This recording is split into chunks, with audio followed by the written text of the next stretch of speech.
सध्या संपूर्ण राज्यभरामध्ये जीबीएस या आजाराने कुठेतरी थैमान घातलेलं पाहायला मिळतंय। दिवसेंदिवस वेगवेगळ्या जिल्ह्यांमधले रुग्ण समोर येत आहेत आणि या सगळ्यामध्येच स्वतः उपमुख्यमंत्री अजित पवार यांनी एक वक्तव्य केलं आणि ज्या वक्तव्यामुळे आता कुठेतरी जास्त संभ्रम निर्माण झालेला पाहायला मिळतोय। लोकांमधली भीती वाढलेली आहे। उपमुख्यमंत्री असं म्हणाले होते की हा जो काही आजार आहे तो खडकवासल्यातल्या काही लोकांचं असं म्हणणं आहे की तो खरं तर चिकन खाल्ल्यामुळे होतोय किंवा अशा प्रकारचं काही मांस खाल्ल्यामुळे होतोय। खरं तर तो पाण्यातनं होत नसून अशा पद्धतीच्या अन्नामुळे होतोय असं एक विधान आलं आणि त्यानंतर कुठेतरी खरंच चिकनमुळे हा आजार होतोय का अशी संपूर्ण चर्चा चालू झाली आणि लोकांनी अचानक 2-3 दिवसात पूर्णपणे चिकन खाणं बंद केलं। आणि या सगळ्यावरतीच नेमकं हा मुद्दा काय आहे, खरंच अशा पद्धतीने अन्नातून खरं तर जीबीएसचा प्रादुर्भाव वाढतो का, या सगळ्यावरच बोलण्यासाठी माझ्याबरोबर सध्या ईएनटी स्पेशलिस्ट अविनाश बोंडवे सर आहेत।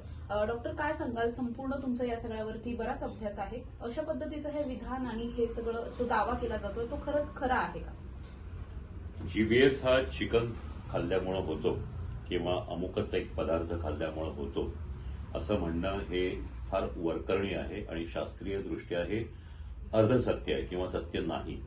एक लक्षात घ्या की आपण हे अनेकदा स्पष्ट केलेलं की चिकनगुनिया हा post infective auto immune disease आहे। म्हणजे आधी एक संसर्गजन्य आजार होतो, तो बरा होतो, तो होत असताना आपल्या प्रतिकार प्रणालीमध्ये काही बदल घडतात आणि त्या बदलांमध्ये आपल्या मज्जासंस्थेवर ते परिणाम करायला लागतात आणि जीबीएस उद्भवतो।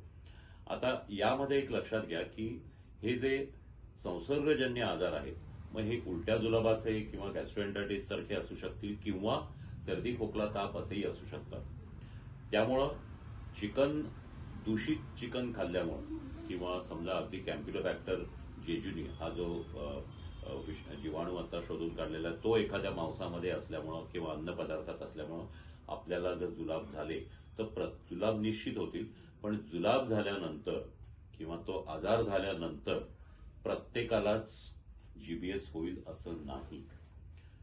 यामुळं ही गोष्ट सत्य आहे की आपण हे बाहेरचं खाऊ नये, अर्धकच्चं मांस खाऊ नये, इथपर्यंत हे बरोबर आहे। परंतु आत्ताचा जो विषाणू आहे हा पाण्यामधून न होता फक्त चिकनमधून होतो हे म्हणणं हे निखालसपणे अर्धसत्य आहे। त्याच्यामुळे ते करून आपण चिकन खाणं सोडणं हे चुकीचं ठरेल।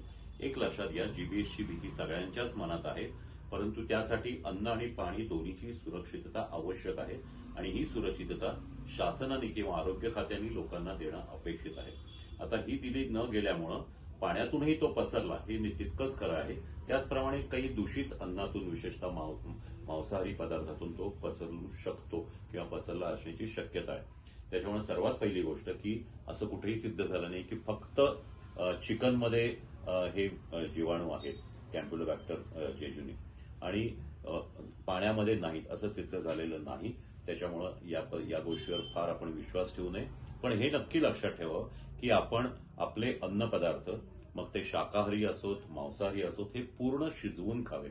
कारण ज्या वेळेला शिजवलं जातं किंवा एखादा पदार्थ उकळला जातो द्रव पदार्थ, त्यावेळेला त्याचं टेम्परेचर 100 डिग्रीच्या वर जातं किंवा वाफेवर जर शिजवतो आपण कुकरमध्ये किंवा याच्यामध्ये जवळजवळ 600-650 डिग्रीपर्यंत त्याचं तापमान वाढलेलं असतं। यामध्ये कुठलेही विषाणू किंवा जीवाणू जिवंत राहत नाहीत। त्याच्यामुळं आपल्याला जर खरोखर सुरक्षित राहायचं असेल मग ते उलट्या जुलाबांपासून असोत किंवा ह्या जीबीएस पासून असो, आपण अन्न ताजं गरम शिजवलेलं खाल्लं पाहिजे आणि मांसाहारी पदार्थही पूर्णपणे शिजवलेलेच खाल्ले पाहिजे। आपल्या घरामध्ये आपण कधी अर्धकच्चं मांस कधीच खाल्लं जात नाही। शक्यता अशी असते की ज्यावेळेला बाहेर आपण खातो, कुठं हॉटेलमध्ये म्हणा किंवा एखाद्या ढाब्यावर म्हणा हे खाल्लं जातं, तर अशा ठिकाणी एक वेळ शक्यता असू शकते की तिथलं शिजवलेलं मांस हे अर्धकच्चं किंवा पूर्ण शिजवलेलं नसेल। पण ही जबाबदारी ही शास्त्रज्ञांची आहे किंवा आरोग्य खात्याची आहे। ही सर्व हे जे जिथं खाद्यपदार्थ पुरवले जातात म्हणजे ज्याला इटरीज म्हणतो आपण, असं हॉटेल्स ढाबे वगैरे अशा ठिकाणी अन्न सुरक्षित आहे का हे पाहणं हे सरकारची जबाबदारी आहे। त्याप्रमाणे हे करावं आणि निश्चितच लोकांच्या मनातली भीती घालवण्यासाठी ही गोष्ट आवश्यक आहे। नक्कीच डॉक्टर, जसं तुम्ही सांगितलं की केवळ एखाद्याच गोष्टीमुळे, पाण्यामुळेच होतोय किंवा मग केवळ अन्नामुळे होतोय असं नाहीये. पण मला हा प्रश्न विचारायचा आहे की हा आजार आत्ता जरी पुणेकरांना समजला असला तरी हा आजार तसा काही जगासाठी नवा नाहीये. या आजाराची नेमकी उत्पत्ती कशामुळे झाली आहे किंवा कुठे झाली आहे याबद्दलची काही माहिती मिळाली आहे का?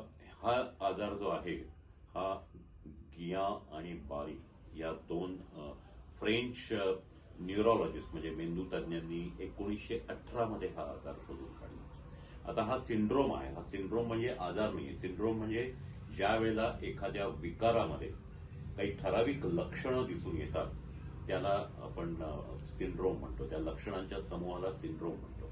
तर हा लक्षण समूह ह्या दोन डॉक्टरांच्या लक्षात आला आणि 1918 पासून तो जगाला माहिती आहे. इव्हन अशा प्रकारचे अनेक रुग्ण हे दरवर्षी जगभरात, भारतात दिसत असतात. अर्थात त्याची संख्या खूप कमी आहे आणि हा दुर्मिळ आजार किंवा रेअर डिसिजेस पैकी आजार येतो. त्याच्यामुळं याच्याबद्दल चिंता बाळगण्याचं कारण नसतं. हा आजार जरी हा आपण ऑटो इम्युन किंवा आपल्या प्रतिकार शक्तीच्या बदलामुळे होतो तरी सुद्धा इतर जे आजार आहेत, इतर जे ऑटो इम्युन आजार आहेत त्यांच्यापेक्षा थोडा वेगळा आहे. हा पूर्णपणे बरा होऊ शकतो. इतर जे आजार आहेत जे ऑटो इम्युन डिसिजेस म्हणजे रुमॅटॉइड आर्थरायटिस किंवा संधिवात किंवा अस्थमा किंवा असे काही त्वचेचे आजार आहेत, हे जे आहेत हे आयुष्यभर तुम्हाला तसेच राहतात. ते बरे होत नाही. त्यांच्यासाठी वेगळ्या प्रकारची उपाययोजना करावी लागते. परंतु गिया-बारी सिंड्रोम हा अनेक वर्षांपासून हा पूर्णपणे बरा होतोय आणि त्याच्यावरची ट्रीटमेंटही माहिती आहे. विशेषतः आता गेल्या काही वर्षात इम्युनोग्लोबिलिन ही जी औषधं आलेली आहेत त्यांच्यामुळे तर हा आजार लवकर आणि खात्रीदायकरित्या बरा होऊ शकतो. आता नेहमी एक प्रश्न लोकांना पडतो, मग आत्ताच याची संख्या का वाढावी? तर गेली अनेक वर्ष हे जे पाणी पुरवठा आणि आपण जे बाहेर अन्न खातो, हे जे हॉटेल्स किंवा इटरीज किंवा ढाबे हे जे आहेत यांच्यावरची जी आरोग्याची सुरक्षितता आहे किंवा त्याचे आरोग्याचे निकष ते पाळतायत का हे तपासण्याची जी आरोग्य खात्याची जबाबदारी आहे ही कुठंच पार पाडली जात नाही. आणि त्याच्यामुळं या अशा प्रकारच्या ह्या जीवाणूंची संख्या वाढून जास्तीत जास्त लोकांना हा त्रास झाला आणि त्यामुळं हा आजार आता मोठ्या प्रमाणात दिसून येतो. डॉक्टर, जेव्हा हा आजार अगदी पहिल्या 2-3 पेशंट पर्यंत लिमिटेड होता त्यावेळी बऱ्याच डॉक्टरांच्या अशाच पद्धतीने इंटरव्ह्यूज घेण्यात आलेले होते. त्यावेळी डॉक्टरांचं खरं तर तज्ज्ञांचं असं म्हणणं होतं की या आजारामुळे कुणाचाही मृत्यू होऊ शकत नाही, आजार पूर्णपणे बरा होऊ शकतो. मात्र आता जर आपण पाहिलं तर जवळपास 9 वरती मृत्यूची संख्या गेलेली आहे. त्यामुळे आणखी कुठेतरी भीती वाढली आहे की जसा हा आजार बरा होऊ शकतो तसा हा आजार जीवघेणा सुद्धा ठरू शकतो, अशी एक भीती रुग्णांमध्ये वाढलेली पाहायला मिळते. याचं नेमकं कारण काय असू शकतं की थेट मृत्यूपर्यंत हा आजार आता जातो? हा आजार पूर्णपणे बरा होतो याच्यामध्ये असं आहे की जास्तीत जास्त रुग्णांमध्ये बरा होतो. याच्यामधला मृत्यू दर हा खूप कमी आहे. आपण जर याचा दर काढला तर तो अगदी 1% कमी आहे आणि या म्हणजे 99 लोक याच्यामध्ये बरे होतात. त्याच्यामुळे हा बरा होतो असं म्हटलं जातं. आता यामध्ये हा बरा होण्यामध्ये तुम्ही योग्य वेळी किंवा अगदी सुरुवातीच्या काळातच हा आजाराचं निदान करून घेणं, वैद्यकीय सल्ला घेणं आणि तो पाळणं, त्याप्रमाणे काही गोष्टी ज्या आहेत त्या योग्य पद्धतीने त्याला उपचार जर झाले तर तो बरा होतो.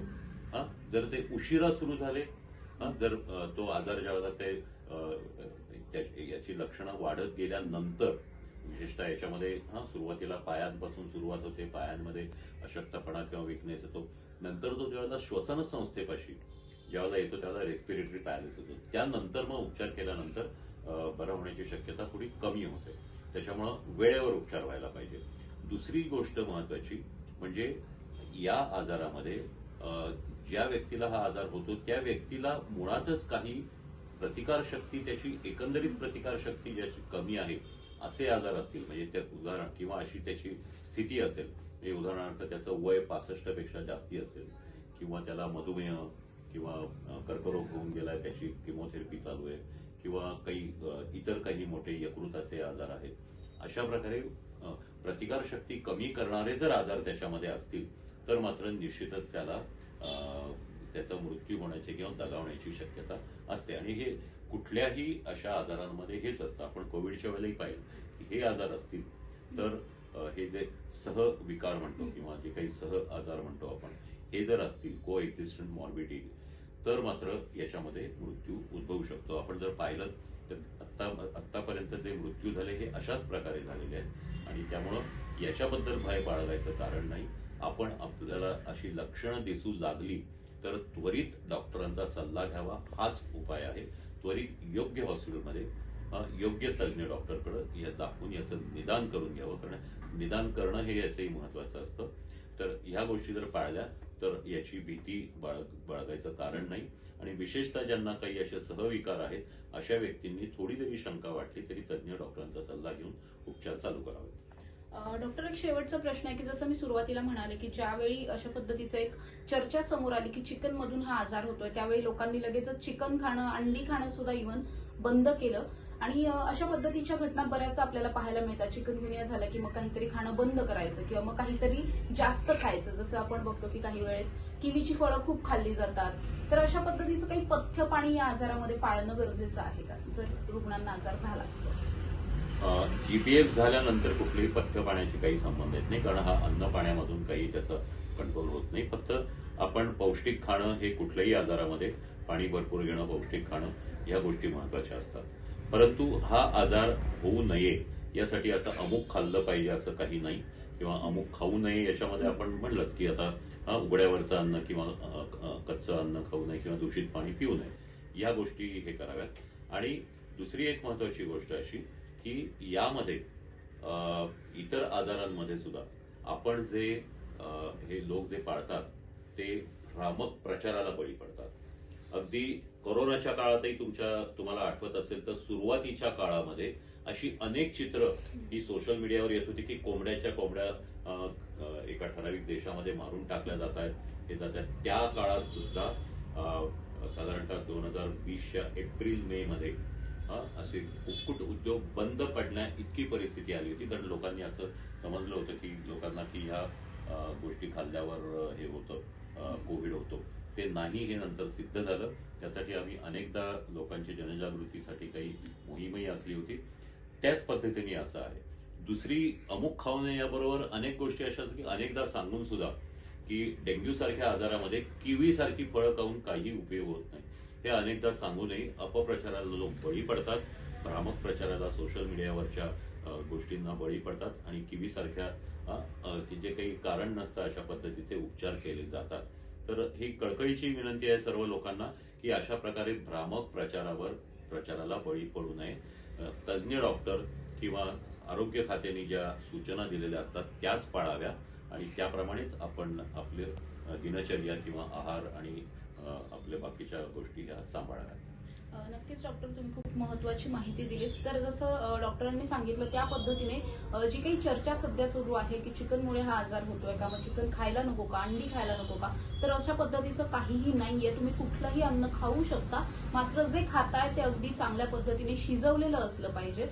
पाणी आहे ते पाणी सुद्धा शक्यतो उकळून गार केलेलं पाणी असायला हवं. अशा पद्धतीचं जर काही तुम्ही आहारामध्ये काही गोष्टी पाळल्यात तर अशा पद्धतीच्या या जीबीएस पासून तुम्ही नक्कीच वाचू शकता. त्यामुळे या सगळ्या गोष्टींवरती, अफवांवरती खरं तर विश्वास न ठेवता तुम्ही तुमचं आरोग्य चांगलं ठेवण्याच्या दृष्टिकोनातून डॉक्टरांनी जे काही सल्ले दिलेले आहेत ते जर पाळलेत तर नक्कीच जीबीएस पासून लांब राहता येऊ शकतं. पुण्याहून समृद्धी जाधव, टॉप न्यूज मराठी.